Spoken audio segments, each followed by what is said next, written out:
Fact number 1. ఏనుగులు 150 మైళ్ళ దూరంలో పడుతున్న వర్షాన్ని కూడా గుర్తించగలవు. Fact number 2.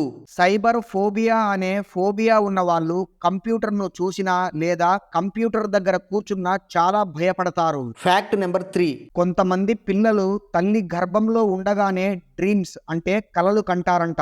Fact number 4. కొన్ని పరిశోధనల ప్రకారం ఏ వ్యక్తి అయితే స్పీడ్గా నడుస్తాడో ఆ వ్యక్తి ఎక్కువ కాలం బ్రతికే ఛాన్సెస్ ఉన్నాయంట. Fact number 5. మొట్టమొదటగా టెన్నిస్ ఆటను కనిపెట్టినప్పుడు టెన్నిస్ బ్యాట్ తో కాకుండా చేతులతోనే ఆడేవారు. Fact number 6. కుందేళ్ల జాతులలో అతిపెద్ద కుందేలు పేరు ఫ్లెమిష్ జయంట్ ర్యాబిట్. ఇవి 2 నుండి 4 అడుగుల పొడవు మరియు దాదాపు 10 కేజీల బరువు ఉంటాయి. Fact number 7. హెమోఫోబియా అనే ఫోబియా ఉన్న వాళ్ళు బ్లడ్ అంటే రక్తాన్ని చూస్తే భయపడతారు. ఫ్రెండ్స్, నేను చెప్పే ఈ ఫ్యాక్ట్స్ అనేవి ఎలా ఉన్నాయో కింద కామెంట్ చేయండి. అలాగే ఛానల్ సబ్స్క్రైబ్ చేసుకోవడం మర్చిపోకండి. Thank you.